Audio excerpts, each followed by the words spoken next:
Pronto.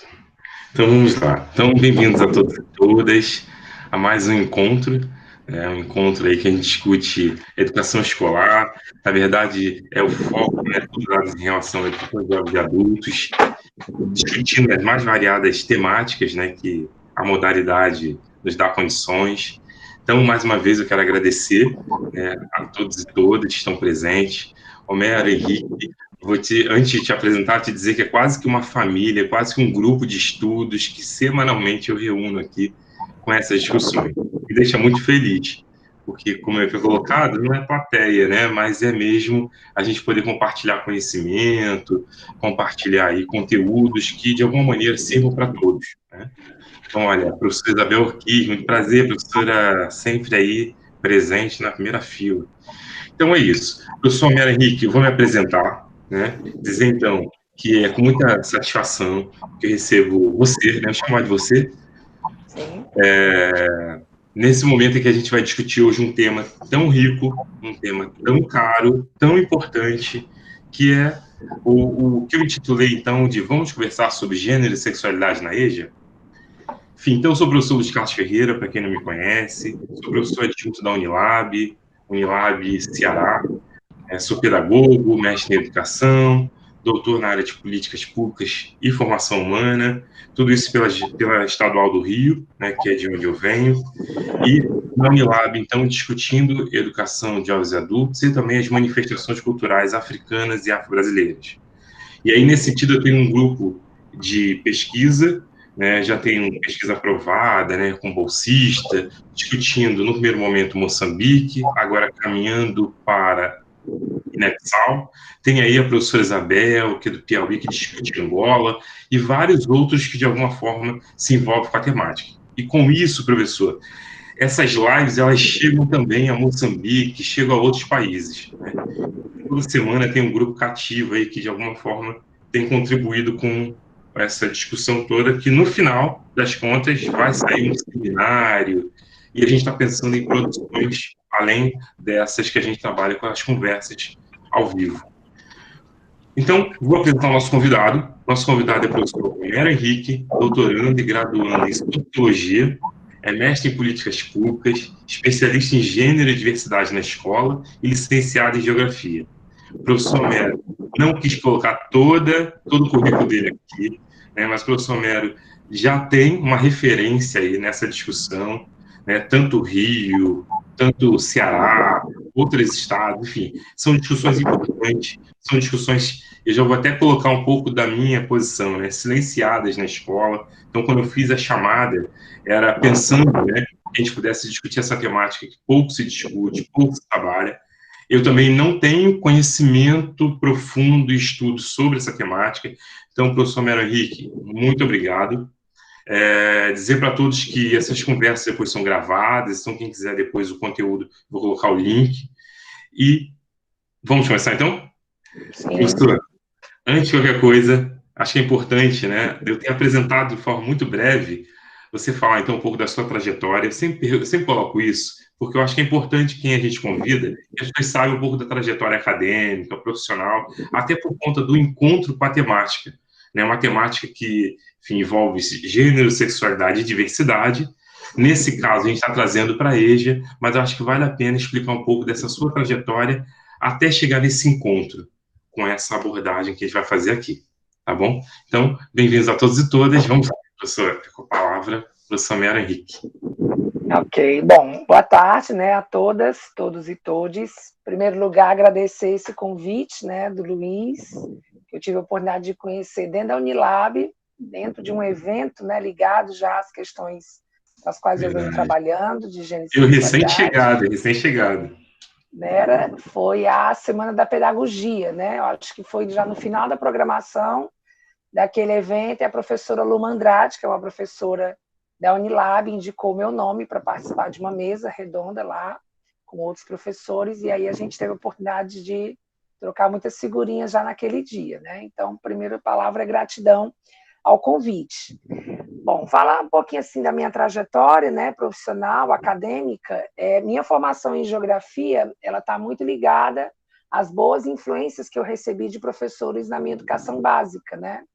Tanto no ensino fundamental 2, quanto ao longo do ensino médio, eu tive sempre professores, principalmente de história e geografia, que tinham uma postura de instigar nos alunos e alunas muito a questão do pensamento crítico, né? Então, dentro da geografia, por exemplo, eu recordo, eu ainda tenho contato com essa professora, a professora Rosângela Paixão. Ela tinha uma pegada, né, assim, daquela geografia social, política, econômica, cultural muito forte. E aquele universo me encantava, né? Então, eu acabei escolhendo geografia muito por essa proximidade com as áreas de humanas. Cheguei a fazer vestibular para história também na mesma época. Passei nas duas, né? História na UES e geografia na UFC, mas realmente acho que também a coisa de desbravar o mundo, eu gosto muito de viajar, gosto muito de conhecer lugares, acabou pendendo para eu escolher a geografia. Eu me formei em 2004, entrei logo no concurso público, né? Entrei logo para a sala de aula. Na verdade, a experiência docente começou ainda dentro da UFC, num projeto voltado para alunos da rede pública, né? Foi meu primeiro contato com a escola pública, porque minha formação básica foi em escola particular, né? Escolas católicas, tanto no Rio de Janeiro quanto aqui, que é o projeto Novo Vestibular, é um projeto de extensão, né, do curso de História da UFC, que já está aí há mais de 20 anos, desde 87, então já fazem o quê? 33 anos, né, da existência desse projeto, e eu tive a honra de participar. Ele serve como um laboratório para, na época, estudantes de graduação, para a gente já ganhando essa experiência docente, e, ao mesmo tempo, ele é uma forma de inclusão dos alunos da rede pública dentro da universidade, né? Na época, preparatório para os vestibulares, hoje em dia, a pegada do Enem. E aí, eu entrei em 2004 na Prefeitura de Maracanaú, né, começando com a educação no ensino fundamental 2, sexto ao nono ano. Fiquei 9 anos regentes numa mesma escola pela Prefeitura, e nesse caminhar passei num outro concurso no Estado. Né? Comecei como temporário em 2008, me efetivei em 2010. Então, tempo total, assim, em sala de aula, foram 11 anos de regência de sala de aula, e a escola, ela sempre se apresentou de uma maneira extremamente diversa para mim, né? A própria prática pedagógica me exigia, e já era um desejo meu, que a disciplina com a qual eu estava ali responsável, a geografia, ela não se limitasse, né, a um estudo físico e humano de realidade distante das questões que os meus estudantes apresentavam no cotidiano. Então, diversas temáticas chamadas de emergentes, como as relações étnico-raciais, diversidade religiosa, cultura, as questões de gênero e sexualidade, tudo isso foi se mostrando, né, diante de mim, independente de eu não ter tido uma formação acadêmica forte nessa área, né, pincelou uma coisa em algumas disciplinas, por exemplo, de psicologia da aprendizagem, mas eu também não podia me fechar e dizer, não tive preparo para lidar com essas questões, então vou ignorar e deixar passar. Muito pelo contrário, aquilo me instigava a buscar realmente cursos de capacitação, leituras, uma parceria muito forte com o professor de história da escola, né, o professor Sérgio Murilo, que tem todo um trabalho também dentro das questões raciais, tanto que a minha primeira especialização em gestão escolar já foi produzindo, né, um trabalho de conclusão de curso, tentando compreender como é que a gestão escolar,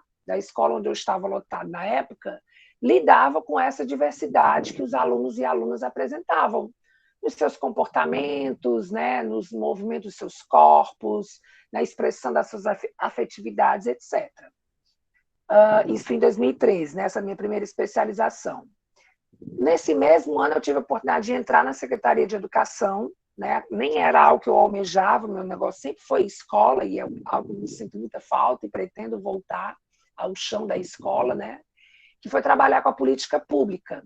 Então, quando em 2015 eu recebi um convite, tinha passado por um processo seletivo e já estava dentro da Secretaria, a Coordenadoria da Diversidade e Inclusão Educacional, é uma coordenadoria que trabalha com as políticas de inclusão, né? Educação especial, EJA, educação ambiental, relações étnico-raciais, educação indígena, campo, quilombola, e as questões de gênero e sexualidade eram uma lacuna. Então, a professora Noemi Rezende, né, que ainda é coordenadora dessa coordenadoria, em parceria com o secretário de Educação da época, me propuseram esse desafio de a gente iniciar e estruturar uma equipe institucional que viesse a trabalhar com essas discussões dentro do âmbito dos direitos humanos. Então, em 2015, a gente cria a equipe de Educação, Direitos Humanos e Gênero e Sexualidade, né?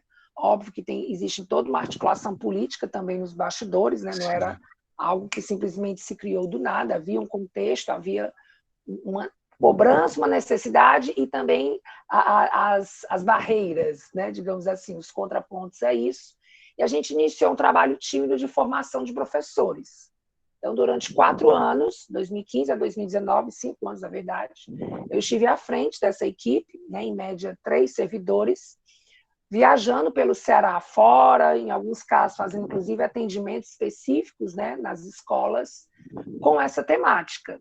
E aí, paralelo a isso, outras oportunidades foram surgindo, porque também eu fui buscando, né, eu não queria estar nessa equipe só por uma questão de, digamos assim, representatividade enquanto um homem gay, e muito menos porque eu tinha uma afinidade com o tema, né? Então, eu fiz uma segunda especialização, né, uma segunda pós em Gênero e Diversidade na Escola, pela UFC, que foi uma especialização oriunda de um curso de aperfeiçoamento, né, que era ofertado na época, em 2014, pelo Ministério da Educação, em parcerias com as universidades, né, uma das boas ações que nós tínhamos do programa Brasil Sem Homofobia, né, na época de governos progressistas que nós tínhamos, e esse curso se tornou uma especialização em 2017, né, pela UFC de Sobral.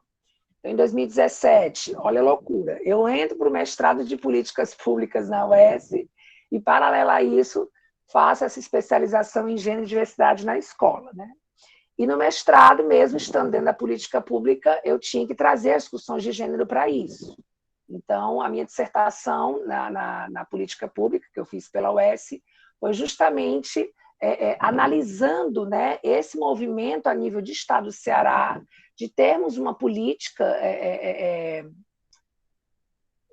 até ainda meio questionável se de fato é uma política de Estado, mas uma ação de Estado, uma iniciativa de Estado, pelo menos, de se formar professores, né, de se trabalhar na formação de professores, essa lacuna que são as discussões de gênero e sexualidade. Terminei o mestrado em 2019 e aí, na trajetória paralela, mestrado e trabalho de formação pela SEDUC, algumas questões desse campo começaram a me instigar a dar uma continuidade, que foram principalmente a questão das masculinidades, né? Nesse caminhar, eu conheci muitas professoras e muitos estudantes, né? Muitas estudantes, mulheres e LGBTs, com trabalhos já consolidados em escolas, né? Dentro das suas áreas de atuação, enfrentando todas as dificuldades, todas, né, as ameaças de retrocesso com relação a essas discussões, mas percebia muitas vezes por parte dos homens, professores, gestores e lideranças estudantis, algumas resistências mais intensas. Não que isso não era visto também com professoras mulheres e LGBTs, mas muitas vezes a atitude, né, dos homens de se sentirem atacados, de se sentirem rotulados, estereotipados como machistas, como agressores, com relação às questões, né, do machismo, do feminismo, da LGBTfobia, etc., começou a me instigar, né, que a gente também precisa olhar para esse público dentro do campo dos estudos de gênero. Então, foi por aí que eu acabei enveredando no doutorado que eu estou fazendo atualmente, né, também pela Universidade Estadual do Ceará, que é em Sociologia, dentro do campo dos estudos de gênero e com esse recorte com relação à questão das masculinidades, que, pelo que eu tenho já estudado, né, dialogado com quem já tem uma trajetória muito maior do que a minha, de fato é uma lacuna dentro dos estudos de gênero, essa questão das masculinidades. E assim estou, né, hoje aí como esse estudante de doutorado em Sociologia.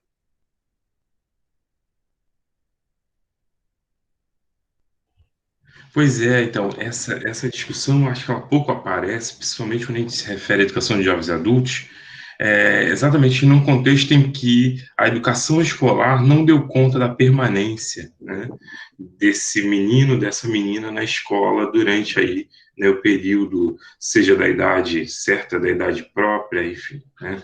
E aí a gente vai chegar lá na Luiz, educação de jovens e adultos. Pois não. desculpa te Pode falar, interromper, pode falar. uma questão importante que eu esqueci de colocar. Eu Sim. passei 5 anos, né, em escolas do Estado e, por ter 200 horas, eu trabalhava nos turnos tarde e noite.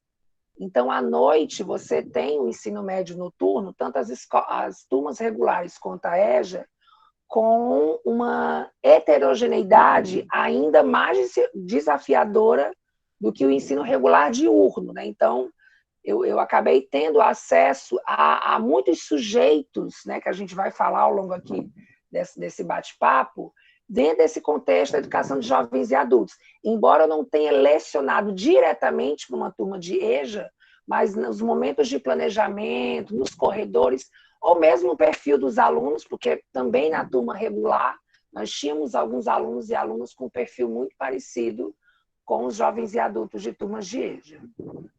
Sim, e a temática de hoje é tão importante. Você é a pessoa, né, que do pouco tempo, né, que eu estou aqui, eu já acompanho teu trabalho, enfim, em prol da formação de professores, sim. É o trabalho que você realiza e realizou com jovens, ainda, né, da escola regular. Então, assim, isso é só um aquecimento, conhecer um pouco da tua história. Eu imagino que hoje a gente deva ter também mais questões que podem ser colocadas aí no chat. Eu estou vendo aqui a professora Cristina, um beijo. A professora Cristina, velho, foi semana passada uma conversa com ela. Muito linda a conversa, muito rica, sobre a militância na EJA. Eu quero agradecer demais a professora Cristina também. Então, professor Mero, a gente está só aquecendo essa conversa, né? Porque ela é demais, assim, tem muito aí do nosso, pelo menos da minha motivação em trabalhar com essa questão, embora, como eu havia dito, né, eu não discuto ela profundamente, mas que ela faz parte da nossa realidade, ela está no meu corpo, ela está no corpo de todos nós, que, enfim, né, que de alguma maneira sentem, né, o quanto discutir sexualidade e gênero é algo que mexe com as nossas vidas. E aí, professor Mero, talvez uma pergunta muito básica, como eu havia dito, me perdoe assim, a ser tão amplo nesse guarda-chuva, mas eu queria que você fizesse um pouco explicasse um pouco dessa diferença para a gente. Nos conta um pouco sobre essa diferença de gênero e sexualidade. Como eu sei que você trabalhou e trabalha com escola, né? Então, esses exemplos servem bastante para a nossa conversa de hoje. Então é isso.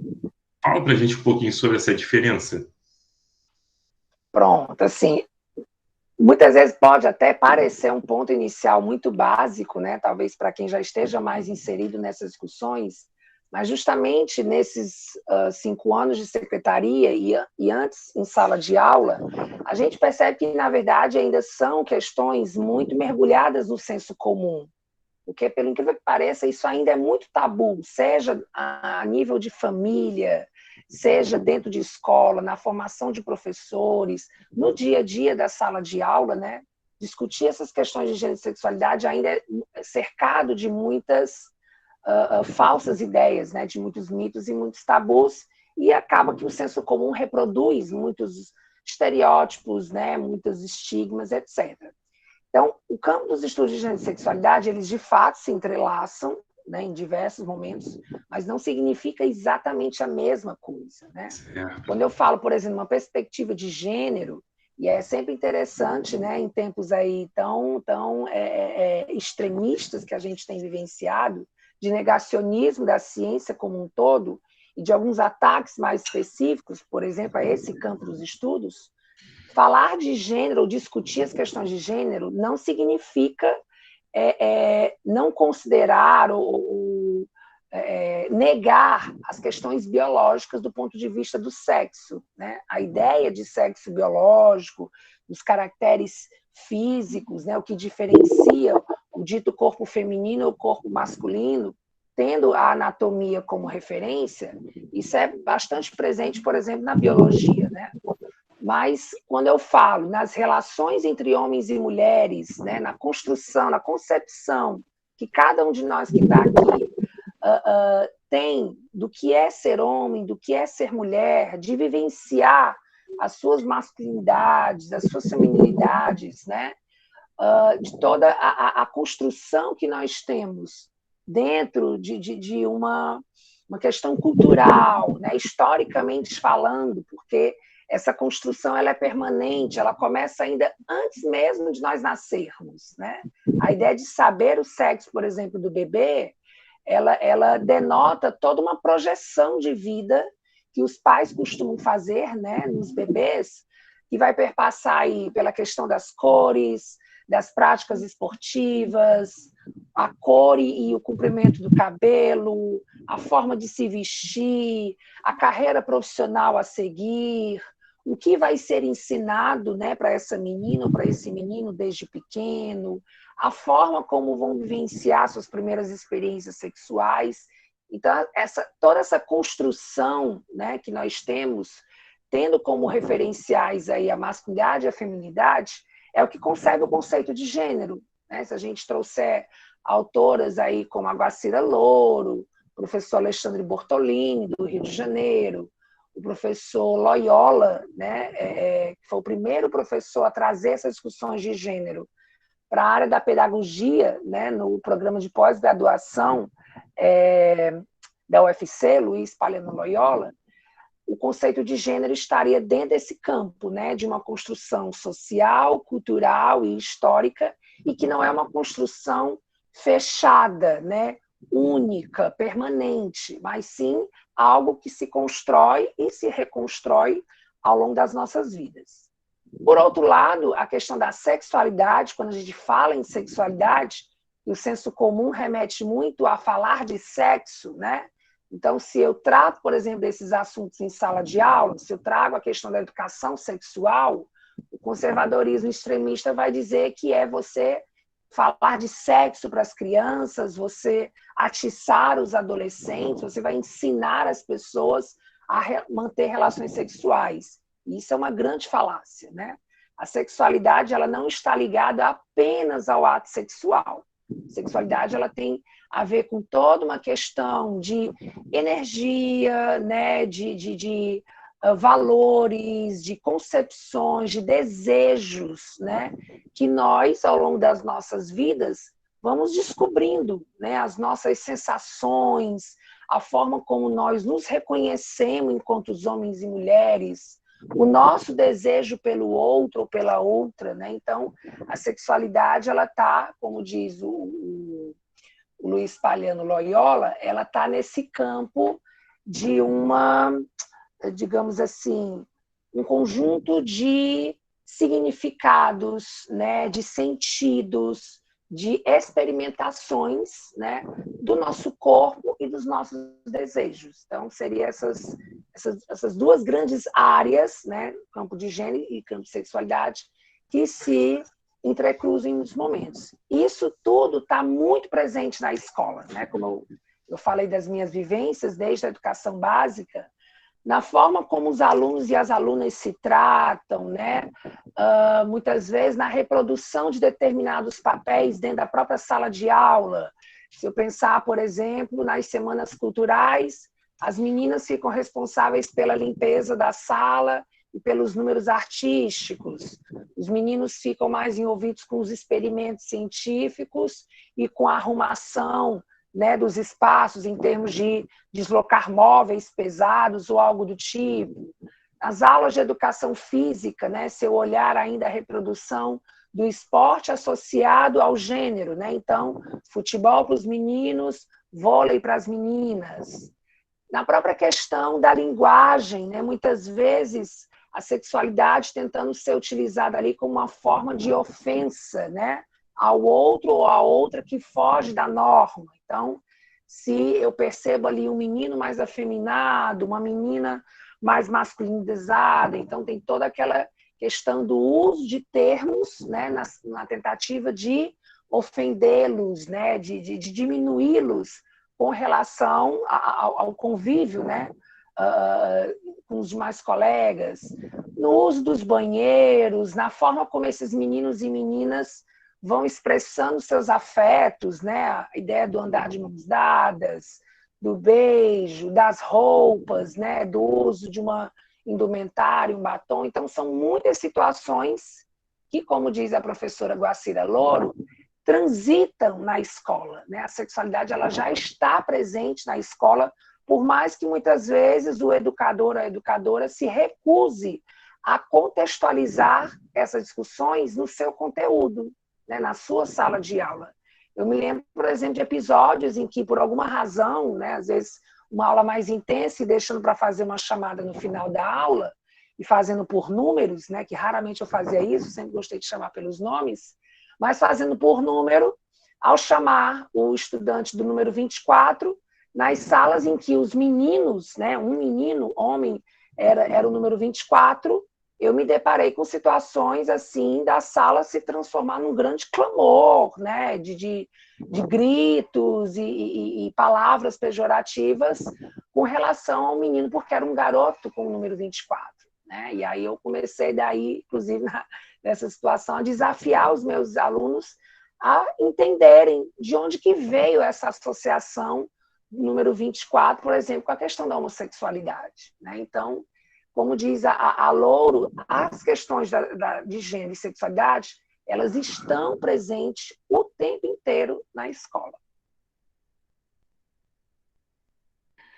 Pois é, são questões que mexem com todos nós, né?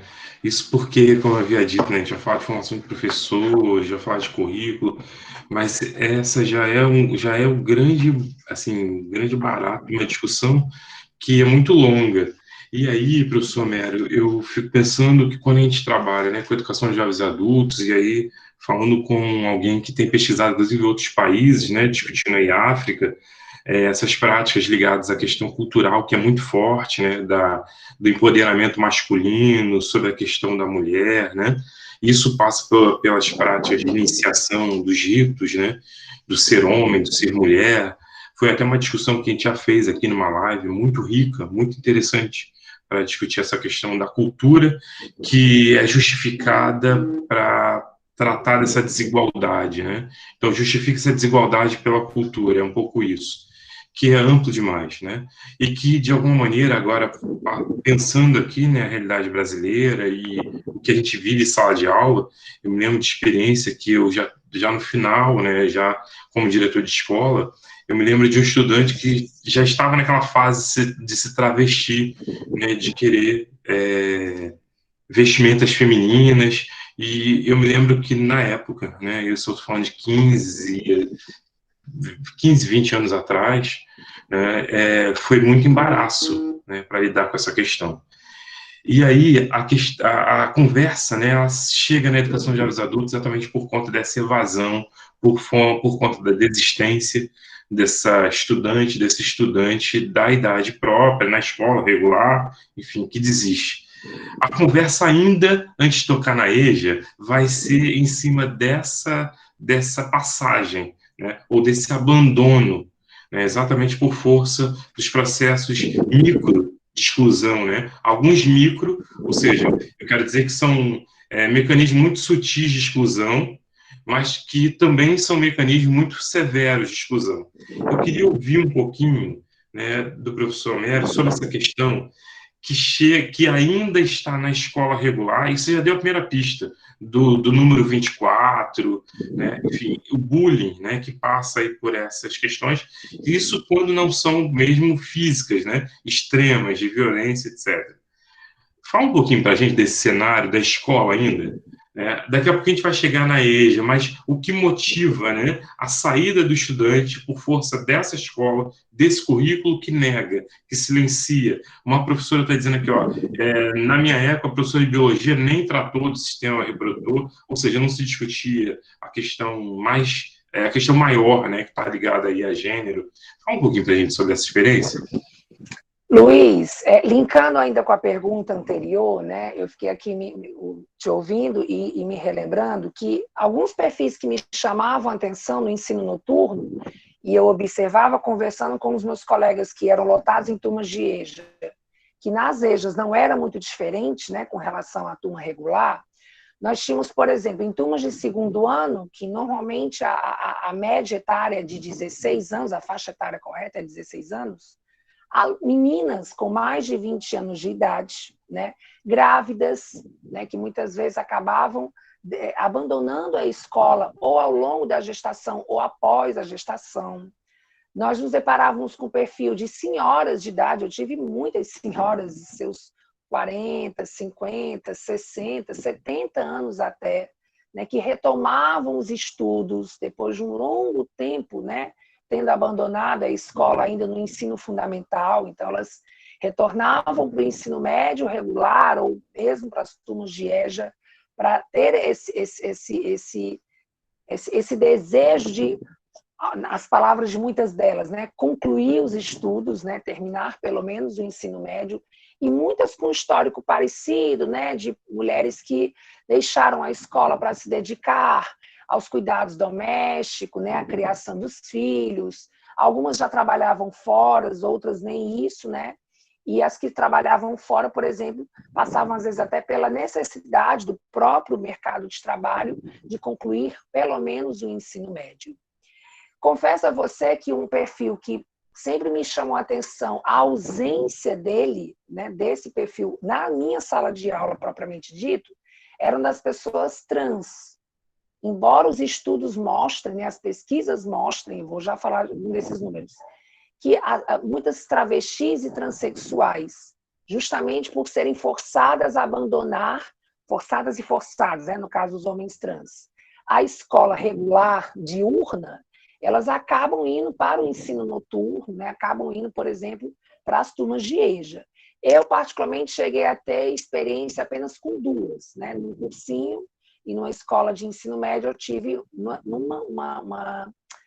aluna trans e numa outra uma aluna travesti, né? Como minhas estudantes diretas. E assim, em relação a pesquisas, né, tem um estudo de 2016, que é a Pesquisa Nacional sobre o Ambiente Educacional Brasileiro. Foi um estudo elaborado pela Universidade Federal do Paraná, em parceria com a Associação Brasileira de Gays, Lésbicas, Bissexuais e Travestis Transsexuais, né, que é a ABLGBT, que é uma das ONGs mais antigas aí dentro dos movimentos sociais LGBTs. E alguns dados que essa pesquisa trazem só corrobora o que eu particularmente já observava realmente no meu cotidiano escolar. Por exemplo, dos estudantes que participaram, foram cerca de 2.000 estudantes que participaram desse estudo, 73% delas relataram que já tinham sido agredidos verbalmente no cotidiano escolar, né? E aí vão desde das insinuações em relação à orientação sexual, né? Os termos pejorativos, a dúvida, no caso, por exemplo, dos meninos com relação às suas masculinidades, etc. e tal.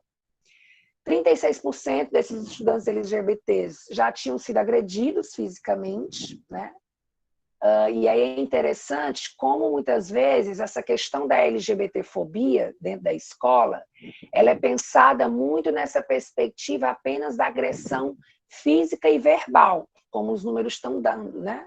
Mas algo que sempre me chamou muita atenção e que na formação de professores e gestores depois já no Estado, a equipe sempre fazia muita questão de problematizar isso, é que essa LGBTfobia na escola, muitas vezes, ela é silenciada.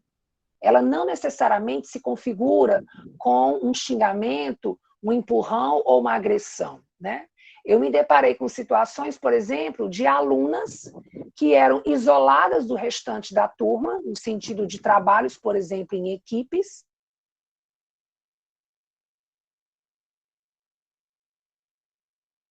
disciplina ou uma falta de interesse como supostas justificativas para que os colegas não quisessem fazer trabalhos com elas, né?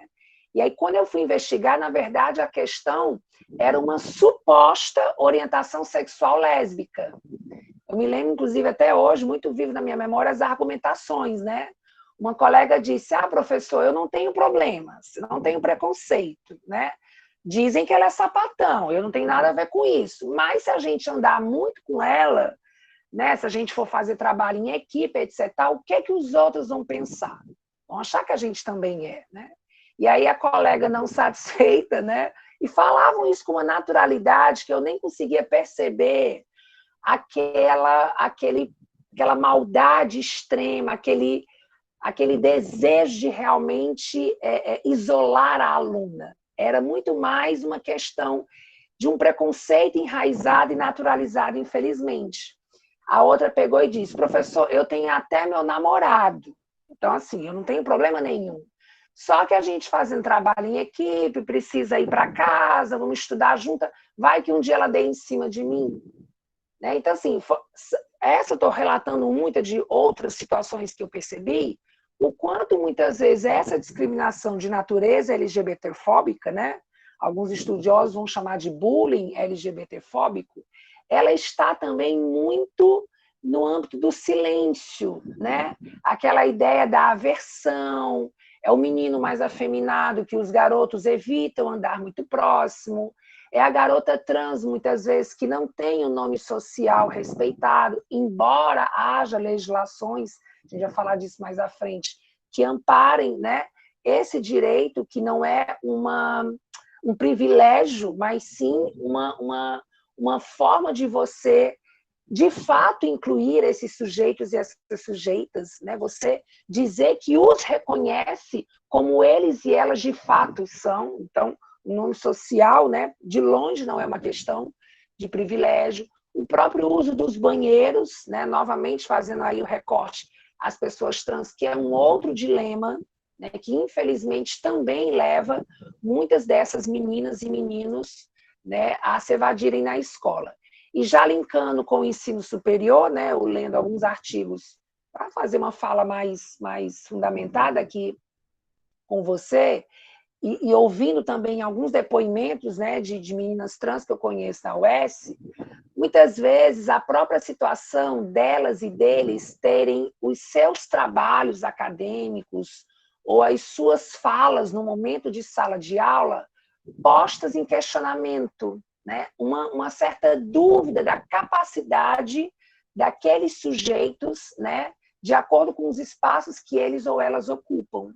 Eu falei do ensino superior, mas na educação básica, para concluir a minha especialização em gênero, eu fiz um TCC justamente sobre práticas machistas e LGBTfóbicas nas escolas de educação profissional.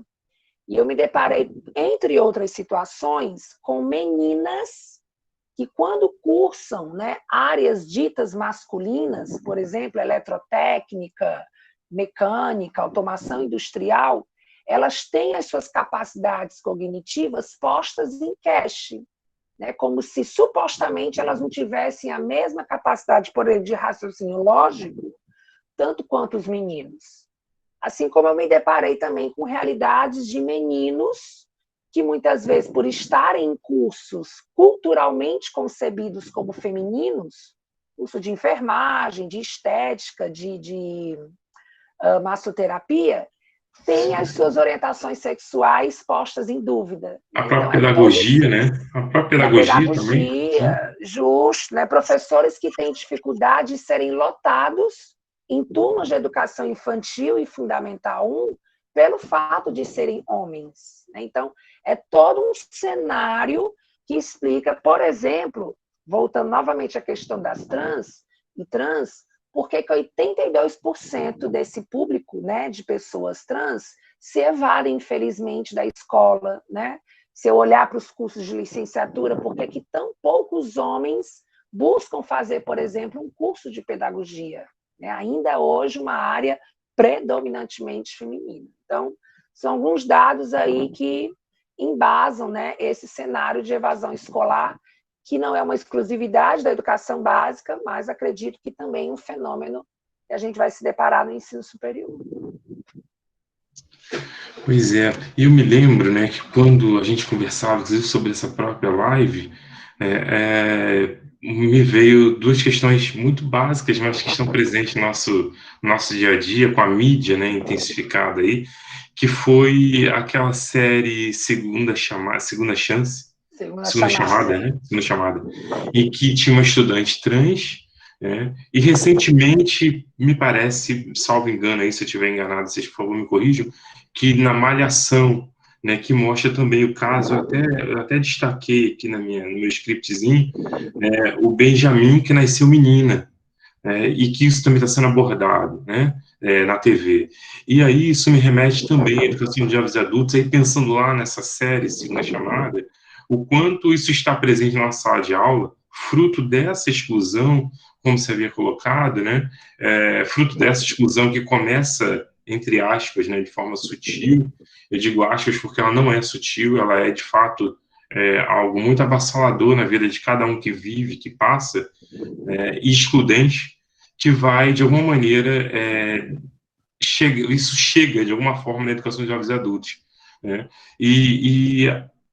Eu não sei se eu tenho uma questão, né, mas é para pensar, eu gostaria de pensar contigo, Homero, essa questão aí que envolve as trans, que envolve enfim, a militância, né, das comunidades LGBTQI+, se eu falei certo, que, enfim, de alguma forma buscam, né, a educação de jovens adultos como um resgate, né, e, ao mesmo tempo, um reconhecimento de uma cidadania que, na escola regular, não foi possível, né? O que você pode comentar sobre isso? Antes da gente falar de formação de professores, mas como é que você vê essa questão? Porque eu saio da escola regular porque me afetam, né? Quando me chamam de gayzinho, quando debocham, ou quando me excluem das brincadeiras, ou quando me agridem. E eu vou para a escola, então, de adultos, para quem sabe agora eu posso me encontrar. E essas questões, de alguma forma, elas são silenciadas na escola, mas eu tô lá, o meu corpo tá lá, né? Toda a minha experiência e tudo que eu carrego tá na sala de aula, né? Em busca desse pertencimento e desse lugar ao sol que é a formação, né? Eu passo para ti para você poder levar mais essa fala que, enfim, de alguma forma, quem está nessa sala, de alguma maneira, tem uma experiência com a educação de jovens e adultos, né? E essa realidade é a nossa realidade. Luiz, eu aproveitar essa tua indagação. Primeiro, a gente tem que desmistificar que as questões de gênero e sexualidade, elas não podem estar pautadas no currículo, né? Ao longo desses 5 anos, trabalhando com formação de professores, é muito recorrente nessa questão de que não cabe no meu conteúdo, isso está proibido de ser falado. Alguns colegas nossos, infelizmente, reproduzem, inclusive, a própria falácia da expressão ideologia de gênero, né, que ficou muito em voga, principalmente de 2014 para cá, quando a votação do Plano Nacional de Educação, que retirou, né, os termos gênero e sexualidade, assim como um efeito dominó aconteceu com os planos estaduais de educação, inclusive aqui no estado do Ceará, 2016, da própria Base Nacional Comum Curricular e etc. Por que eu digo que é um grande mito? Por mais que esses termos tenham sido retirados, nenhum desses documentos que eu citei, por exemplo, eles proíbem que essas questões estejam pautadas, né? Eles têm lá, quando você analisa a miúde, metas e estratégias de combate, por exemplo, a toda e qualquer forma de discriminação, né? Ele não nomeia, que seria importante, né, em termos de política pública, é importante a questão dos conceitos aparecerem nesses documentos oficiais como uma forma de fortalecer as políticas. Mas, de qualquer maneira, são documentos que se pautam na questão da cidadania, na questão dos direitos humanos, que falam numa pluralidade, né, de ideias, de sujeitos, que falam no combate à evasão escolar, que falam na política de formação de professores. Então, nós temos, sim, tanto a nível nacional como a nível internacional, né, se eu pensar nos princípios de, deixa eu ver se eu me lembro o nome, Yogyakarta, né, que é uma cidade indiana, Yogyakarta, os princípios de Yogyakarta é um documento de 2007, que ele traz com toda uma riqueza, né, de detalhes as metas e estratégias a nível de educação para uma educação que, de fato, não só reconheça, mas ela inclua e ela coloque numa posição mais equínime todos e todas os sujeitos, considerando as suas orientações sexuais e as suas identidades de gênero, né? Se eu olhar a nível novamente a nível Brasil, a própria LDB, se eu olhar para o nível do estado do Ceará, o próprio Plano Estadual de Educação, ainda que tenha retirado os termos, mas tem as metas e estratégias, né, como eu citei há pouco, que falam do combate à evasão, a toda e qualquer forma de discriminação. Então, nós temos, sim, amparos legais para essas discussões. Essas são temáticas transdisciplinar, né? Então, não cabe apenas a área de ciências humanas, por exemplo, não é só a professora de história que pode trazer a questão do movimento feminista, ou o professor de geografia, como eu fazia muito, discutir essas questões dos papéis de homens e mulheres na sociedade, analisando os dados demográficos do IBGE, né? Não é só a professora de biologia trabalhando o aparelho reprodutor, mas é também o professor de matemática contextualizando, através dos gráficos e tabelas, os índices absurdos que nós temos no país de violência de gênero, né? Toda essa naturalização hoje dessa cultura do estupro, né? E cada vez mais novos termos sem nenhum tipo de embasamento científico e apenas naturalizando uma violência, né, como agora a questão do chamado estupro culposo, né, que foi criado aí recentemente como uma forma de querer diminuir a barbárie que é um crime de violência sexual. Então, o professor de matemática, ele precisa, por exemplo, ter a sensibilidade de entender que numa aula de estatística, preparando o aluno, a aluna, por exemplo, para o Enem, ele pode muito bem, né, pautado nesses números, estar trazendo o seu conteúdo de matemática e contextualizar uma discussão que está dentro da sala de aula dele, porque ele tem ali alunos e alunas que sofrem violência doméstica, né? Que são filhos e filhas, por exemplo, de casais homoafetivos, né? E ele pode tratar, por exemplo, das estatísticas com relação aos casamentos homossexuais, né? Casamentos homoafetivos. Então, todas as áreas do conhecimento, elas podem e devem trazer essas discussões, né? Isso precisa constar nos planos políticos pedagógicos das escolas. A própria ONU, a Organização das Nações Unidas, ela disponibiliza para download gratuitamente pela internet um conjunto de planos de aula, né, onde ela dá sugestões minuciosas de vários subtemas desse campo maior, que é as questões de gênero e sexualidade, dividindo por componentes curriculares.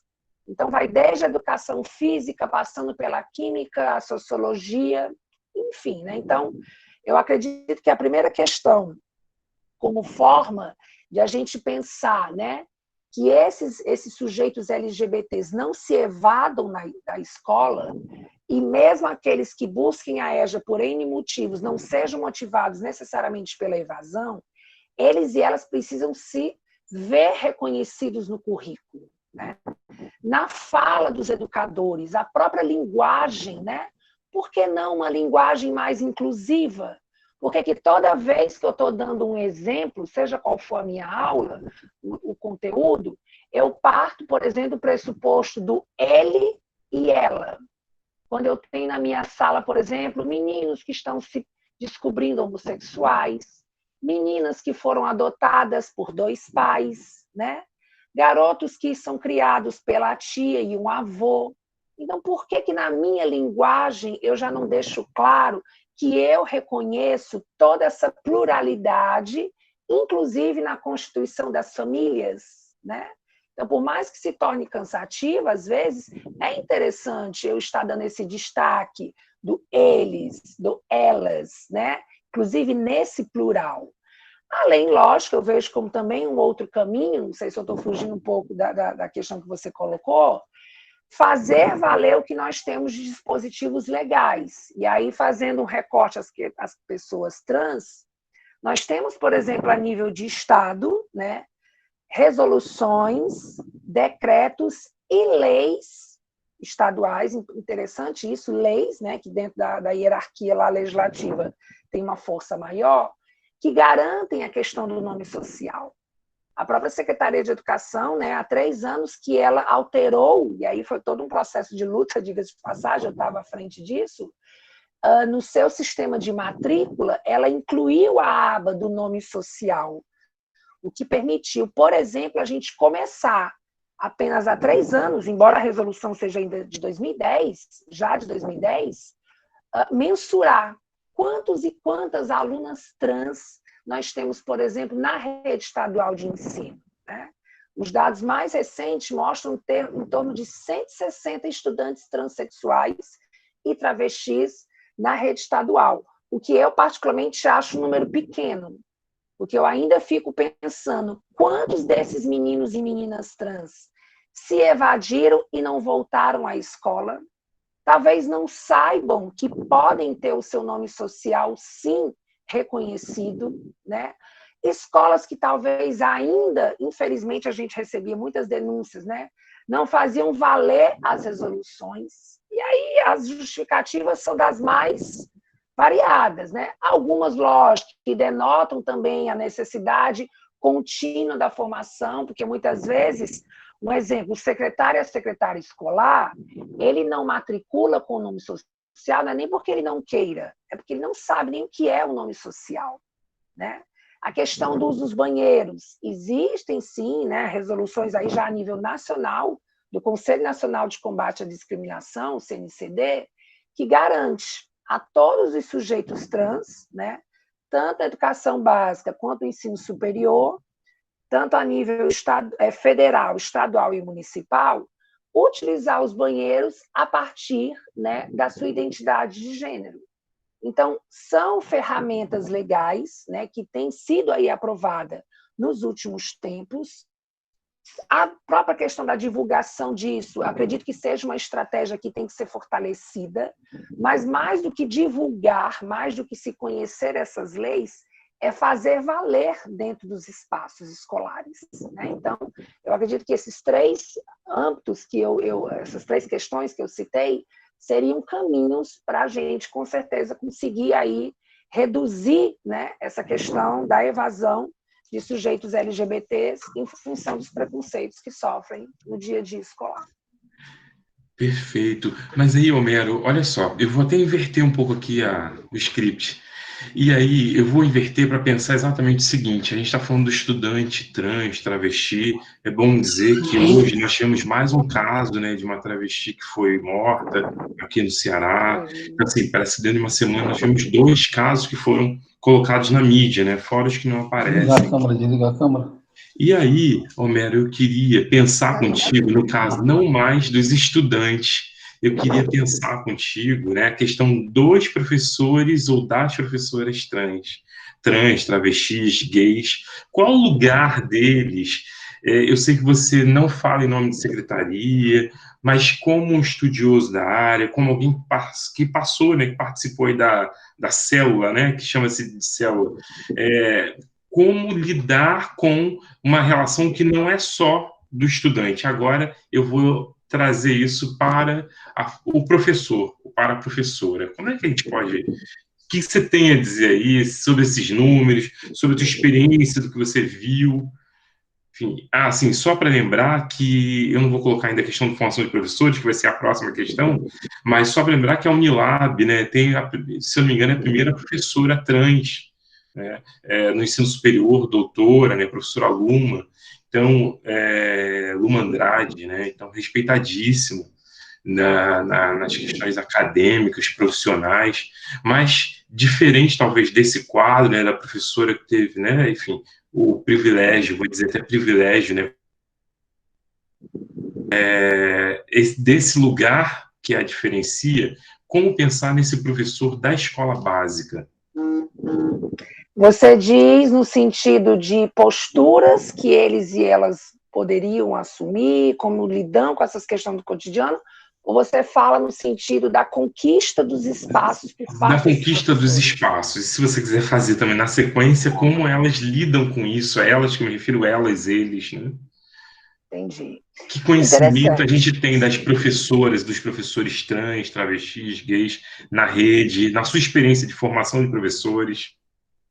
Pronto. Na mesma época, né, buscando aí dentro da política pública, isso foi em 2017 até 2019, essa mensuração necessária de quantos estudantes transexuais nós temos na rede, né, da educação básica, eu busquei também o quantitativo de professores e professoras. E pasmem, né, embora há os dispositivos legais, não há um registro oficial, né, através das fichas cadastrais de nós, educadores e educadoras, espaço para se colocar nome social. Então, solicitando esse dado, né, ao setor responsável lá da Secretaria de Educação, simplesmente não havia uma mensuração de quantos professores e professoras trans nós temos na rede. E isso, infelizmente, não é uma exclusividade do Ceará. Quando você olha em termos de política pública nacional, eu consegui garimpar um dado através de uma ONG, que é o Instituto Brasileiro Trans de Educação, né, que fez, através de formulários online, um levantamento, né, de quantas professoras e professores trans nós temos hoje a nível Brasil, e chegou-se a um número muito pequeno de apenas 90 pessoas transexuais no campo da educação, seja como docente, na pesquisa, ou desenvolvendo algum trabalho, né, na educação popular. Isso muito reflexo dessa questão da evasão que a gente vinha colocando antes, que acaba, óbvio, gerando outras consequências, né? A baixa qualificação profissional, esses sujeitos trans que já vêm de um contexto também, muitas vezes, de expulsão, de não aceitação no âmbito familiar, acabam, né, buscando aí, por exemplo, a questão da prostituição como única forma, né, de existir e sobreviver no mundo. E aí é sempre interessante abrir um parênteses que quando a gente coloca essa relação, ela não pode ser encarada de um ponto de vista moralista, né, como um julgamento, e muito menos de uma maneira generalizada, né? Não é que necessariamente todas as pessoas trans precisam se inserir nesse contexto, mas muitas vezes elas são levadas, elas são jogadas a esse contexto sem ter outras opções. Então, casos, por exemplo, com uma aluna, com a professora Meg Rayara na UFPR, que é a primeira travesti negra, né, a concluir um curso de doutorado na área de educação e hoje professora substituta da Federal do Paraná, como o caso da professora Érica Alcântara, aqui no estado do Ceará, uma grande amiga minha, não sei se ela está podendo assistir nesse momento, mas acho que ela vai acompanhar depois, que é uma das poucas professoras trans que nós temos na rede da educação básica, né, a nível de estado, são de fato conquistas, são vitórias que precisam ser visibilizadas, mas que não podem ser encaradas, como inclusive a Érica sempre coloca, como um modelo, né, como uma referência no sentido de meritocrático. Ah, se ela venceu as adversidades e conseguiu, olha aí, basta, né, haver um esforço, uma luta e vai conquistar. Não, elas tiveram que vencer muitos mais leões, né, do que outros sujeitos que não são discriminados, no caso delas pela identidade de gênero, no caso de pessoas gays, lésbicas e bissexuais, em função da sua orientação sexual. Então, esses sujeitos, né, essas sujeitas que conquistam esses espaços, são exemplos de que, enquanto a política pública ela ainda precisa avançar e muito nesses processos de inclusão, né? E o papel do professor, da professora nisso, eu tenho aprendido muito com a aluna. Tem a questão da representatividade, o quanto é importante, né, nós LGBTs ocuparmos esses espaços de poder, né? Principalmente, aí sim, acaba tendo essa referência, trazendo a referência mais do âmbito de quebra de paradigmas, né? Quebra de estigmas. Poxa, o meu professor é gay. O fato de ele ser gay não o desqualifica, não impede que ele ocupe aquele espaço, né? Poxa, eu tenho uma professora trans na universidade, a minha orientadora é uma professora lésbica, então o educador, a educadora ocupar esses espaços de poder, seja na sala de aula, na área técnica, dentro das instituições, na área acadêmica, né? Ela tem essa importância por essa representatividade, por essa forma, né, de quebrar esses paradigmas. E aí a gente está falando muito da questão LGBT, mas se eu pensar, por exemplo, né, a questão da heterossexualidade, quando homens ocupam espaços dito femininos e mulheres ocupam espaços dito masculinos, a importância, o impacto positivo que isso tem, né? Como uma forma mesmo de desmistificar essa associação, né, entre capacidade profissional, por exemplo, com a questão do gênero do sujeito, né? Quem disse que um homem, por exemplo, que estuda moda, que se envereda pela moda, necessariamente tem que ser um homem gay? Ele pode ser um homem hétero e ser um excelente estilista e ter uma habilidade com o rabisco muito melhor do que uma mulher, por exemplo, né? Por que a mulher não pode ocupar um espaço de comando dentro de uma empresa e não ganhar, segundo, né, os dados aí do IPEA, dos Institutos de Economia, IPEA, tá certo, 30% menos do que os homens, né? Não dá para se conceber como algo natural ou como algo que com o tempo vai mudar. Isso já passou do tempo, né, de mudar. Então, eu acredito que essa questão da representatividade volta a insistir na questão curricular, no sentido do quanto essas discussões elas precisam estar presentes nas nossas práticas pedagógicas, principalmente não só no currículo conteudista, mas no chamado currículo oculto, né? Então, a própria atitude do professor e da professora, né, do ouvir, do buscar compreender aquilo que ele ou ela não tem tanto conhecimento, tanto domínio, né? O encarar, aí puxando um pouco pela psicologia, eu sou meio louco, né? Às vezes eu quero enveredar por áreas que não são minha formação, mas que eu tenho alguma leitura e que eu gosto. Essa questão de você encarar aquilo que te tira da zona de conforto, né? A gente não está aqui querendo colocar que todos os educadores e educadoras devem estar ou estão preparados para lidar com tamanhas diversidades. Mas o que também não dá para se conceber mais é os velhos discursos de que não fui preparado, não sei lidar com essas questões, que a minha religião não permite, ou algo do tipo, né? Então, acredito que serão aí três aspectos importantes nessa relação professores LGBTs ou não LGBTs dentro, né, dos espaços escolares e acadêmicos.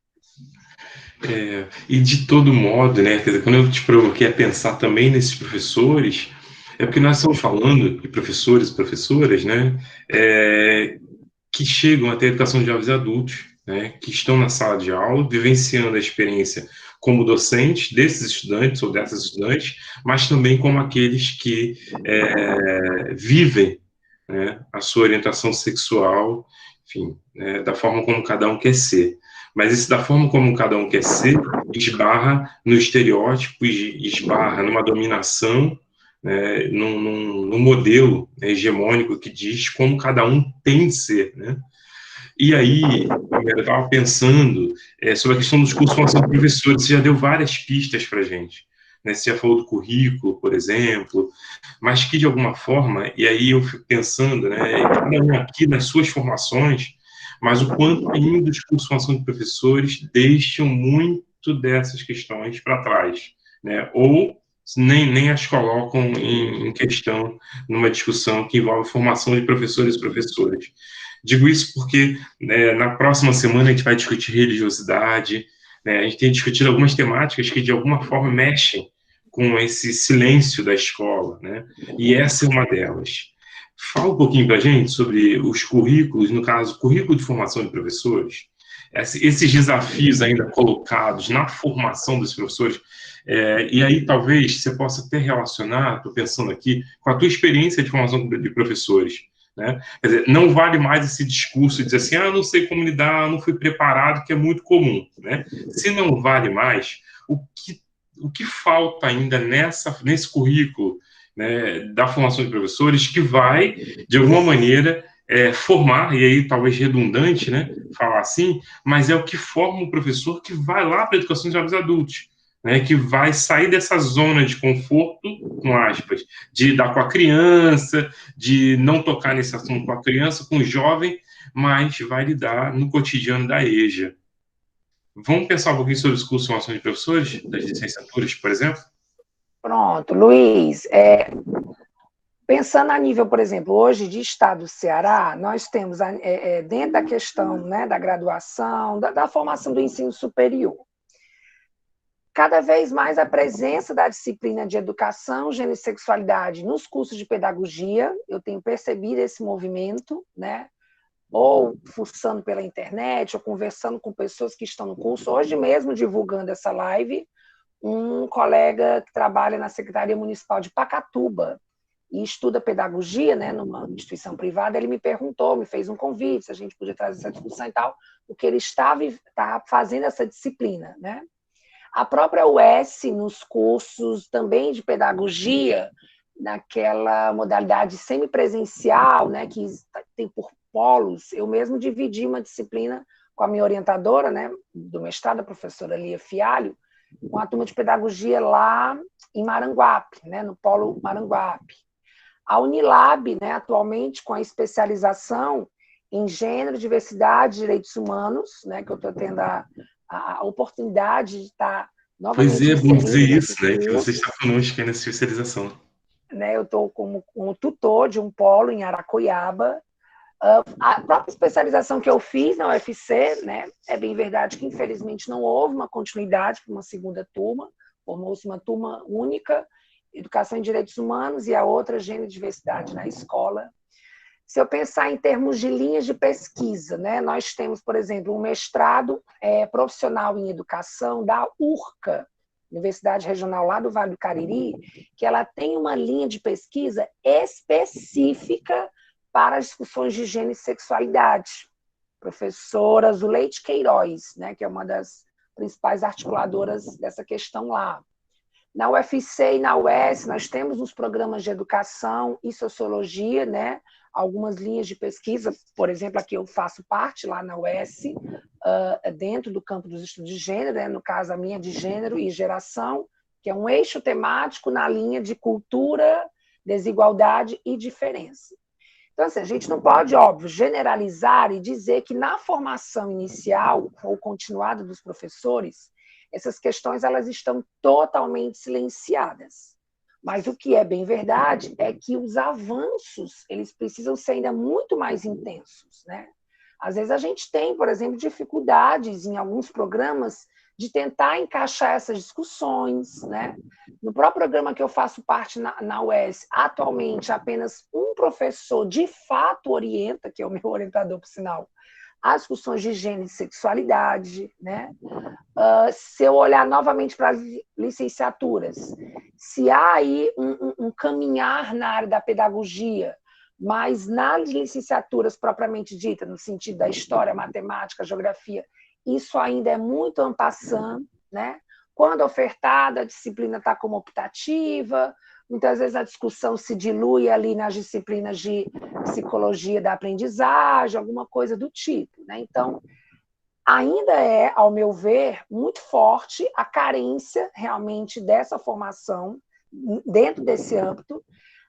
Contraditoriamente, eu acho interessante esse paradoxo. Quando você vai buscar as produções acadêmicas, você encontra um arsenal assim muito amplo, né? Desde as discussões sobre masculinidade, as questões ligadas a gênero, as questões específicas da mulher, as questões ligadas à diversidade sexual, interseccionalizando com as discussões religiosas, com as discussões étnicos, raciais, no âmbito urbano, no âmbito rural. Então, assim, a produção acadêmica nessas áreas, ela é intensa, mas quando a gente começa a funilar, por exemplo, quem são os sujeitos que estão produzindo isso, né? Ainda existe disparidades, né? Determinadas subtemas desse campo ainda é muito mais forte no Sul e Sudeste, né? As próprias revistas, né? Se eu olhar, por exemplo, uma das principais referências de revistas nessa área, que é a revista Pagu e a revista dos Estudos Feministas, uma é em São Paulo, né? Unicamp, a outra é em Santa Catarina, Federal de Santa Catarina, né? Então, óbvio que também existe dentro da própria área, e pensando já, digamos assim, no clube, né, de quem está inserido nessas áreas, até esse movimento de se olhar mais para produções locais, né? A gente dar mais visibilidade aos nossos educadores nordestinos, cearenses, professora Berenice Bento, por exemplo, no Rio Grande do Norte, né, que é uma referência nacional dentro das discussões sobre travestilidades e transexualidades, a própria Luma, né, aí na Unilab. Então, eu vejo esse movimento um tanto paradoxal, uma produção acadêmica intensa, mas esse olhar para a formação do estudante, né, futuros educadores, ali na graduação, ela precisa realmente mexer com reformas curriculares, aí entra toda a questão, né, da mobilização dos colegiais de professores e professoras que têm esse poder em mãos, né, eu entendo, óbvio, que existe toda uma questão de jogo, toda uma articulação. O cenário é contrário a isso, né, hoje, com toda essa mudança, né, digamos assim, na relação entre, por exemplo, reitorias de universidades e governo federal, que até o nosso último governo progressista, né, se respeitava a escolha das comunidades acadêmicas, e hoje, infelizmente, o desgoverno, né, não estou ligado à instituição, então eu posso falar, o desgoverno que está posto aí, infelizmente, né, pode ser o menos votado, mas se tiver alinhado ali com a ideologia extremista, ele pega e coloca como reitor ou como reitor, interventor, etc. E tal. Então, existe todo esse movimento, né, de resistência, de avanço e contraavanço, mas eu também sempre trago comigo muito o sentimento do posicionamento e da prática individual. Eu acredito que, por mais que a formação inicial tenha sido precária, que você garimpar uma especialização em gênero e sexualidade seja complicado, tem os cursos de aperfeiçoamento, tem os grupos de leitura, né? Tem materiais fartos, desde que se busque, óbvio, fontes confiáveis na internet, né? Então, eu acredito que existem, sim, caminhos, né? Conteúdos, locais, locos, para que nós, educadores, possamos, sim, ou aperfeiçoar um conhecimento que a gente já tem dentro desse campo, ou descobrir algo que, de repente, para mim, para você pode ser óbvio, mas para ele ou ela ainda é uma estrutura básica que ele e ela precisa formar. Agora, para fechar o raciocínio, antes de mais nada, né, de toda essa busca do ponto de vista mais do conteúdo, da formação acadêmica, é o desejo interno, né? É o se defrontar realmente com os seus medos, né? Eu gosto muito de uma citação da Lia Luft, que ela coloca no ensaio, ela é escritora, que o que alimenta toda e qualquer forma de preconceito, não só o LGBTfóbico, toda e qualquer forma, é o medo. A gente tem medo daquilo que é diferente. A gente tem medo de sair da nossa zona de conforto, né? E aí a gente está falando sempre em educadores, porque é a nossa área, mas em qualquer campo profissional, né? Se você se permitir desenvolver, por exemplo, a empatia, de se colocar no lugar desses sujeitos, né? A gente está falando dos sujeitos LGBT, se eu me colocar no lugar dessas mulheres, né? Que são aí, infelizmente, historicamente, tão vistas, né, como seres subjugados, se eu me colocar também no lugar dos homens que estão buscando um processo de desconstrução dos seus machismos, porque esses homens também são violentados por essa estrutura, né, heteronormativa e patriarcal, a gente consegue, né, começar a avançar, nem que seja dentro do nosso âmbito mais próximo, né? A minha sala de aula, o meu grupo de estudo, a minha família, a gente começa, sim, um processo de fragmentação de todos esses mitos, tabus, falta de conhecimento, né? Falta de como lidar e preconceitos, discriminações no qual nós estamos inseridos. Acho que eu falei muito, né? Assim, estiquei demais essa pergunta. Romero, o bom é que você fala para gestor, você consegue falar para professor, você fala para estudante. Você está um trator, rapaz. Olha, parabéns, parabéns. Você está um Espero que não trator fique no bom sentido, cansativo, né? né? Ou seja, você consegue abraçar todos, né? Para conseguir levar, né? Enfim, não só conteúdo, mas também uma mensagem. Ai, meu Deus, eu acho que eu tenho que me despedir já, né? Eu não vi questões. Aliás, eu vi uma de Vamos para as Jurandir. perguntas. Eu acho que tem algumas Pois questões que estão é, sendo deixa eu olhar botadas, aqui. Eu vi né? uma de Jurandir que é mais ligada à questão da religiosidade. Não sei se ele Deixa eu faz no puxar aqui. centro. Estão pedindo meu contato. Com certeza posso deixar numa boa. Pois é, não, A acho que eu tenho. Cristina perguntou, eu só não entendi. Se ela puder até explicar Ah, melhor, é, ela para botou aí, vocês né? higiene Para sexual. você, as questões de higiene e sexualidade estão chegando, ou seja, invadindo o campo de estudos da educação? Eu não entendi bem a palavra invadir, né? Se é no sentido de ocupar esse campo, lógico, se eu pensar na sociologia, talvez a sociologia, a antropologia, ela está mais inserida nessa área, a própria psicologia, a biologia, há mais tempo, né? Mas Sim, não significa que outras áreas, elas também não já tenham, digamos assim, linhas, caminhos teóricos, né? Se eu pensar, por exemplo, nos cursos de história, a história ela já traz, sim, alguma questão sobre os movimentos feministas, né?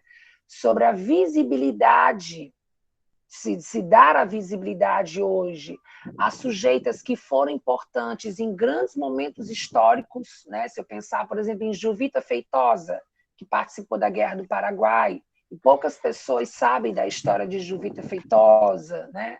Na literatura. Então,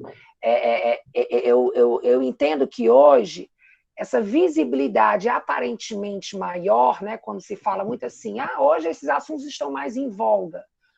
O próprio avanço dos meios de comunicação e uhum, tecnologia propicia muito mais isso, né? Mas eu também vejo muito um processo de empoderamento, e isso é fantástico, né?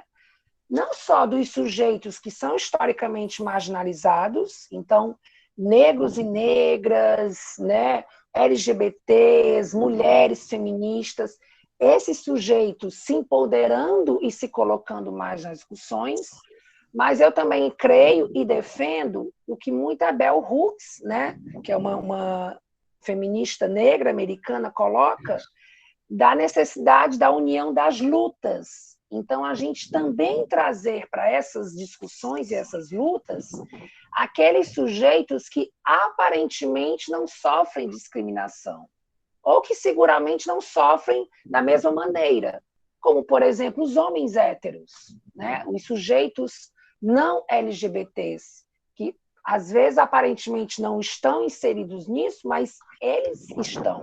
Até porque eles também se beneficiam das conquistas dessas lutas. Eu pensar, por exemplo, nas conquistas feministas, né?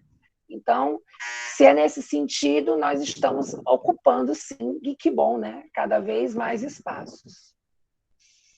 O que mais? então, eu consegui Ajuda capturar aí. aqui três, né? Três Diz. questões aqui ligadas aqui no chat. Uma do Thiago Marques, diz assim: Thiago Marques, meu amigo do Rio. E quando essas ofensas surgem dos professores, isso não reforçaria a intolerância, tanto de gênero quanto religiosa? E eu acho que pode ser também na mesma ligação a do Jurandir Jesus, Irará, Bahia, acho que acertei.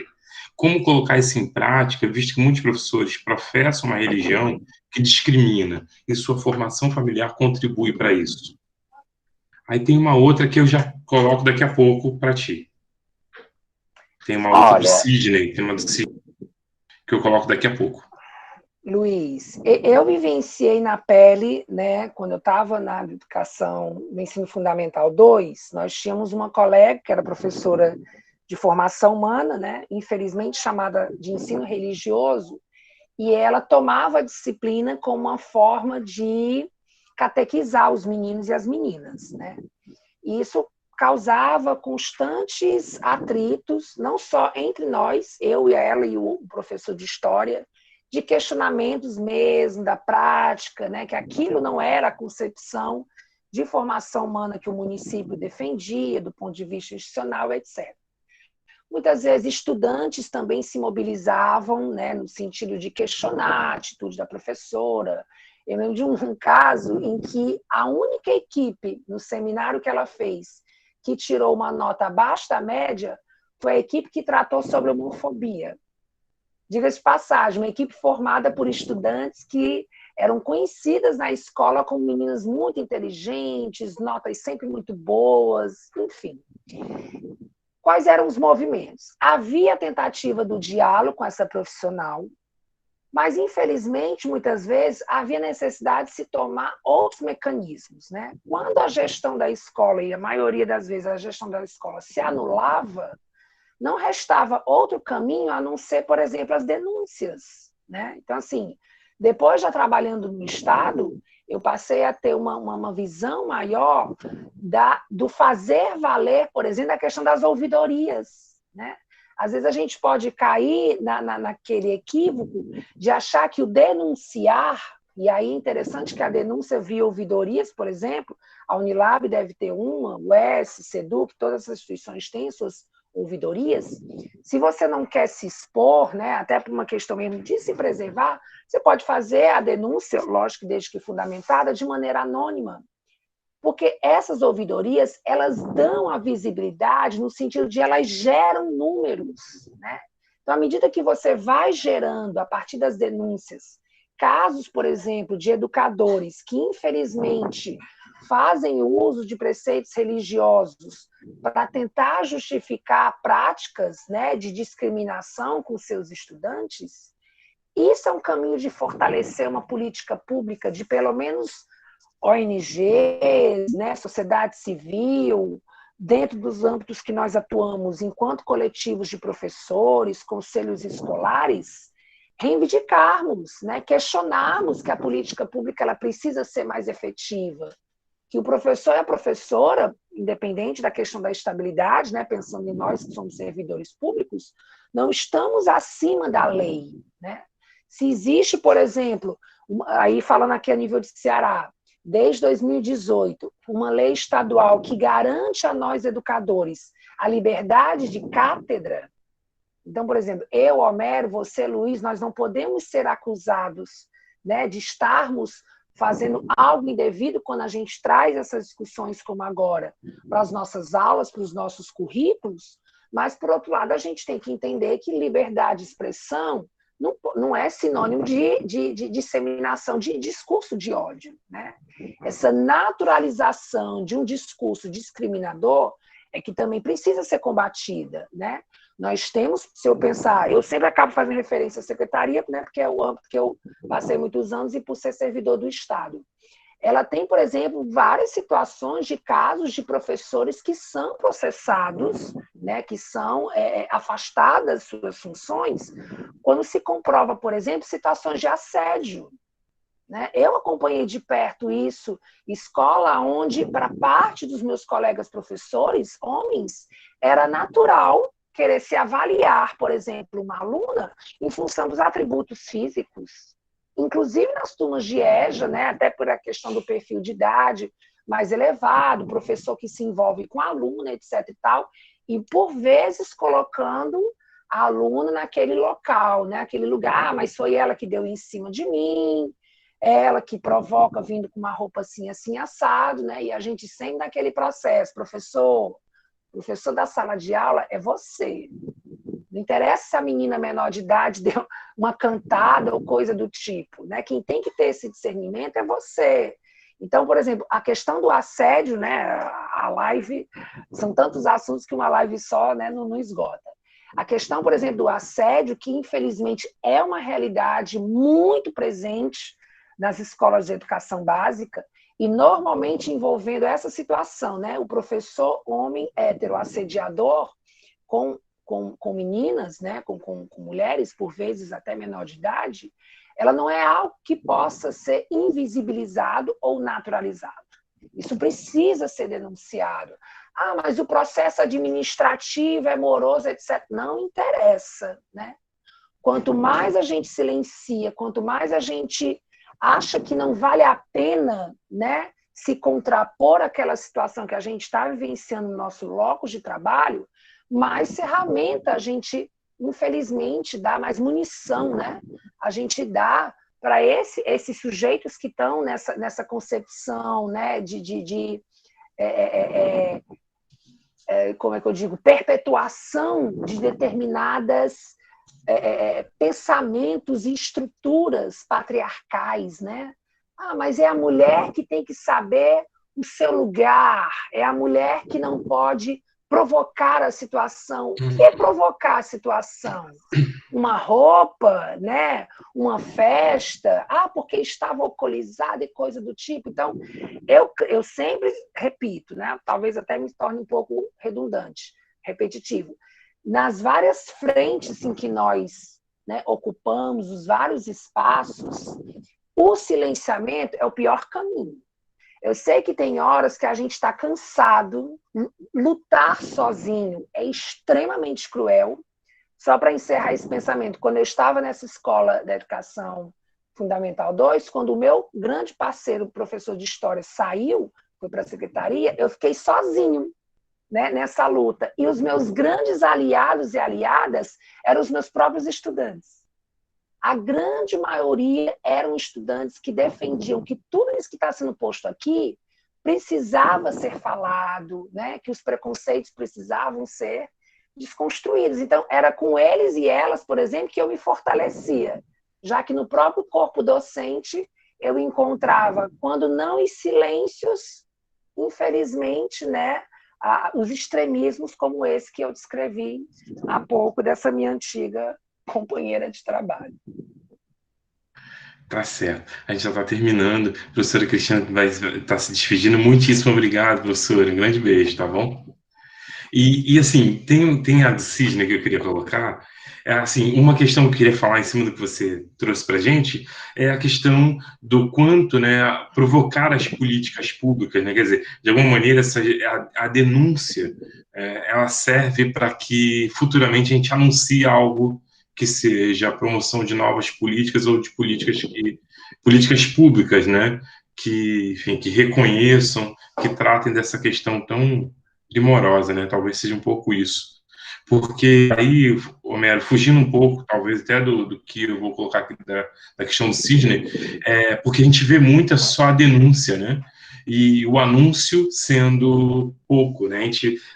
Muito se denuncia e pouco se anuncia, né? E o anúncio se dá por esses trabalhos, né? Por exemplo, o que você tem feito, né? Só para lembrar, né, Homero, que você fez aí uma série de lives, né, em que você reuniu jovens, estudiosos, gestores, com temáticas variadas sobre a questão de gênero. Então, só para lembrar aí que eu também acompanhei parte do que você viu todos os dias, acho que toda semana você tinha uma temática diferente, um convidado diferente, porque aí tem a ver com uma pergunta que ainda não é do Sidney, mas eu vou fazer a do Sidney primeiro. Tem uma questão da religiosidade que é importante, que você trouxe um sacerdote, alguém que exercia aí um papel de liderança na reverendo. igreja. Uhum. Pois é. Assim, ele é líder de uma igreja inclusiva. Pois é. Isso eu vi que você trouxe numa live. Então, já serve, já guarda aí na tua gaveta essa pergunta. Há convicções religiosas que reconhecem e respeitam a diversidade de gênero? Essa é uma bota na gaveta porque a do Sidney diz o seguinte: infelizmente vejo colegas usando em sala de aula termos como sapatão. Acho que o indivíduo acadêmico citar um termo desse é a prova cabal que há um déficit na formação de futuros educadores. E aí, mais adiante, ele diz: olha, como educadores e formandos, temos que pensar em métodos, tais como projetos que tragam à tona essas temáticas para que sejam conduzidas e instruam aqueles que não entendem tais questões. Quer comentar rapidinho? E, no conjunto, a questão aí do José Firmino sobre as convicções religiosas, porque eu lembrei dessa live que você fez com esse líder religioso. Com a questão das convicções religiosas não é a minha praia, né? Mas até aproveitando para citar, né, o nome dele, o reverendo Francisco Ferreira Júnior, ele é líder de uma igreja inclusiva aqui ela é uma representação aqui em Fortaleza de uma igreja que, na verdade, é mundial. E por oportunidades que eu já tive, por exemplo, de ser convidado, né, para participar de eventos de formação de jovens seminaristas dentro dos grupos, deixa eu tentar me lembrar do nome, Pastoral da Juventude, que, se não muito me engano, é um movimento dentro da Igreja Católica, né, muito fortalecido pela presença da juventude, muito na perspectiva de uma... Eu não sei se é teologia da libertação o termo correto, eu fico até com receio de estar usando alguma terminologia equivocada, mas que eu achei interessante que, por exemplo, na mesa que eu participei, um dos palestrantes é um padre gay, né, paróquio de uma cidade do interior, né, aqui no estado do Ceará. Então, assim, dentro das vivências que eu tenho, né, com conversas com lideranças religiosas, até mesmo dentro hoje das religiões, se eu pensar pelo menos nas principais religiões cristãs, no sentido que tem maior quantidade de adeptos no Brasil e pelo mundo, né? O catolicismo, o protestantismo e o espiritismo, você tem sim correntes, né, movimentos progressistas de releituras desses preceitos religiosos, né? Eu, particularmente, tenho uma determinada religião, sou espírita, e me identifico com ela dentro de um espaço em que me respeite e não me respeite só por uma imposição da minha presença, mas que, de fato, tenha uma leitura, uma compreensão daquilo que aí entra muito no âmbito, né, realmente das crenças particulares de cada um, no sentido da conexão com essa energia maior, né? Mas o que eu estou querendo dizer é que é interessante, isso foi o tema da live com o menino, com o reverendo, a religiosidade e a sexualidade, elas não são contrapontos, né? Elas não são questões antagônicas. Se a pessoa é religiosa, por exemplo, ela não pode vivenciar outras sexualidades que não seja a heterossexualidade, né? Então, são muitas questões que eu percebo, sim, movimentos dentro desses grupos religiosos de contraponto, de questionamentos, né, de outros olhares, outros prismas. A outra questão que foi falada foi o quê, Luiz? Então, a outra foi... Então, foi o professor Sidney, esse professor que tenha colocado a questão da terminologia, né? Sim, pronto, me lembrei. Da Sidney, terminologia, não, das interessante. expressões mesmo de agressão. Pejorativas. Na minha prática, ó, você vê como essa coisa do conhecimento, ela é fabulosa, essa coisa da busca contínua pelo conhecimento, né? Por muito tempo, eu tive muita resistência com o uso, né? Até aqui mesmo da live eu não falei, vou citar agora, né? Termos como bicha, viado, sapatão, baitola, né? Que, como tem pessoas de outro estado, aqui no Ceará é uma expressão bem, bem utilizada para se referir a homossexuais. Eu sempre tive muita resistência dentro dessa compreensão, e que de fato existe, não dá para você negar da noite para o dia, a questão pejorativa, as construções pejorativas e estigmatizadas por trás desses textos. Por outro lado, eu comecei a ver, principalmente em contato com os movimentos sociais, e aí já linkando um pouco a academia, na UFPE, por exemplo, existe um grupo, né, um coletivo, acredito que seja um coletivo, de pesquisadores e ativistas LGBTs que tem iniciado um movimento de ressignificar o uso desses termos. Se alguém tiver curiosidade, procura no YouTube um documentário chamado Bichas. O nome do documentário é Bichas, que traz exatamente uma série de depoimentos, né, de pessoas que propõem essa ressignificação. Algo do tipo, transformar aquilo que é utilizado como uma ofensa, né, e se empoderar no sentido de reverter a situação. Sim, você está me chamando de bicha. Ok, eu sou bicha. E daí? Qual o problema? Qual é o seu incômodo para com a minha presença enquanto, por exemplo, uma bicha preta, né? Elas usam muito esse termo. Enquanto uma bicha preta aqui nesses espaços, né? Então, há esse movimento, né? Eu vejo hoje esse movimento também de ressignificar esses termos, O que, óbvio, que não pode ser comparado numa situação cotidiana, quando as pessoas querem utilizar esses termos, né, e aí fazem esses recortes à homossexualidade, por exemplo, para querer, né, constranger, diminuir, rebaixar uma outra pessoa. Eu costumo até brincar e dizer assim, uma coisa é numa roda de amigos, independente, né, das orientações sexuais, inclusive com a presença de héteros, em que as pessoas têm um nível de intimidade e alguém vai chamar o outro assim, vem cá, viado, que foi, sapatão, né? Que os próprios LGBTs têm muito isso presente na sua linguagem, mas isso é um contexto, né? Se você está num grupo de amigos, se existe uma intimidade, se a intencionalidade não é jamais de rebaixar uma pessoa, isso é uma situação, e outra é no dia a dia, né? Qualquer situação que eu perco as estribeiras, eu mando logo que é baitola, vai para não sei aonde, né? Vai tomar não sei aonde, sempre fazendo esses recortes, né? Em relação à questão da homossexualidade. Então, eu acredito que a gente tem que sempre ter esse olhar da apropriação da linguagem, né? Do ressignificar da linguagem, e aí vai depender também dos espaços em que estamos inseridos, o contexto em que esses termos são utilizados, etc. Professor Homero Henrique, olha, eu falo demais, né? Assim, não, e eu também pude extrair o máximo que eu podia, porque é tão raro ter esse momento aí, né? Ainda mais com a sua agenda cheia, já vi aqui que pediram seu contato, Eu enfim. botei aí já o E a e-mail. forma como se trabalha, né? Você consegue falar, volto a repetir, para o ministro da Educação até o estudante jovem que está na sala de aula. Então, para a gente é muito bom. E antes de terminar, eu vou passar para ti, para você então poder falar, enfim, seu momento final aí para deixar algum recado para a gente. Bom, primeiro eu queria destacar essa colocação do Sidney, que eu fico tão feliz quando, ó, você vê, ele está se colocando como um cara cristão protestante, né?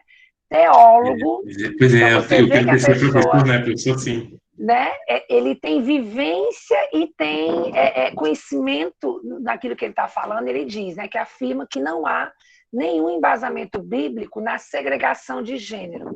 Quando isso ocorre, se dá por puro extremismo. Quer dizer, eu me lembrei agora, na UFC, na área de sociologia, nós temos o professor Marcelo Natividade, que trabalha justamente com as questões de gênero, sexualidade e religiosidade, e que tem toda essa pegada, né, que eu acredito que é o que o Sidney também está colocando aí, de se rever, né, isso que a gente aprendeu, digamos assim, de que as religiões, elas colocam a mulher num papel, e de fato colocaram por muito tempo, mas não significa que é um dogma que a gente tem que aceitar e perpetuar, a mulher num papel subalterno, né, ou que no caso as questões das relações LGBT afetivas, né, para não ter que ficar repetindo tantos termos, que isso é concebido como algo, né, pecaminoso, algo do tipo. Mas, enfim, bom, a mensagem final eu acho que é só o reforço da gratidão, em primeiro lugar, e, além de tudo que foi posto aqui, uma questão que eu acho assim primordial para a gente levar. A importância do estabelecimento e o fortalecimento, quando elas já existirem, das redes. Por mais que o cenário seja, infelizmente, muito adverso, né?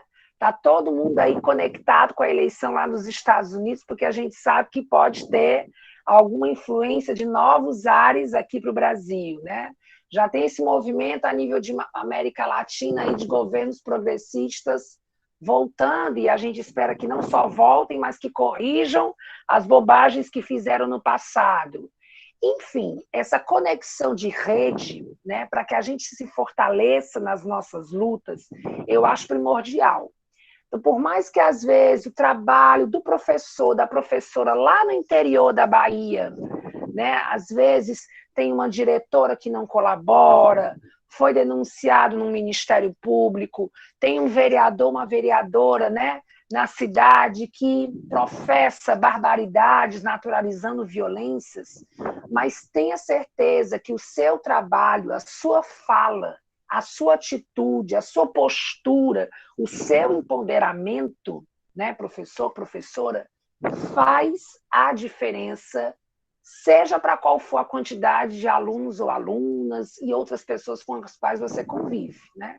Uma das coisas que mais me gratifica e que me dá a certeza de que eu escolhi a área certa, né, estando na educação, e por isso meu grande desejo de, logo que terminar meu doutorado, voltar para o chão da escola, é o que eu recebo dos meus estudantes, né?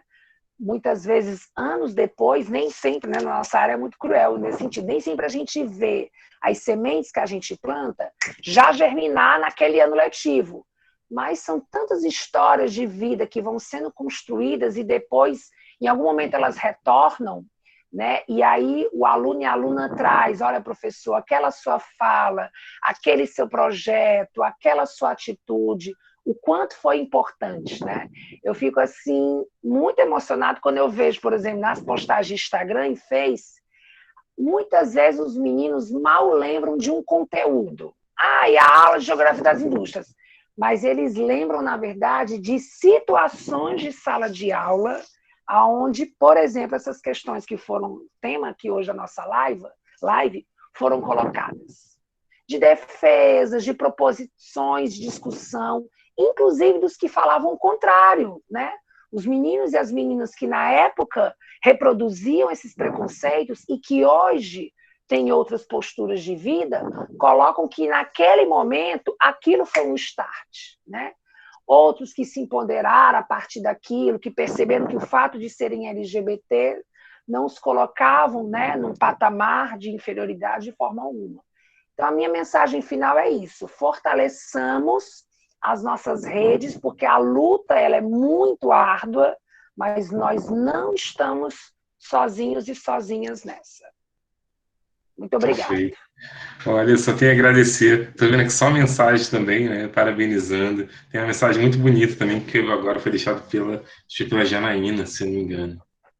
Janaína Domingos. Obrigado, Janaína. Obrigado também a todos e todas. Então, assim, eu me despeço do professor Homero Henrique, agradecendo demais. Já sou seu fã, seu seguidor, isso não preciso nem dizer, que eu acompanho seu trabalho, dizer que foi muito importante para a gente, dizer que eu consegui sugar o máximo que eu podia para que essa discussão tivesse cada vez mais o trabalho fortalecido, não só dos seus estudos, mas dos seus trabalhos, que são também voltados para jovens, adultos, enfim, professores.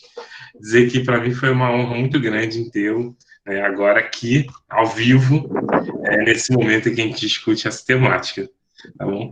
Quero mais uma vez agradecer a todos e todas. Semana que vem tem uma live aí que eu acabei de colocar, que vai discutir religiosidade. Eu estou trazendo um professor nosso, Homero, que tem discutido hoje a questão de Exu nas escolas, né?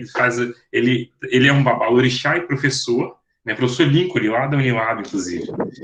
Esse eu tive que trazer o professor da própria Unilab, porque ele discute essa questão aí que envolve salas de aula, né?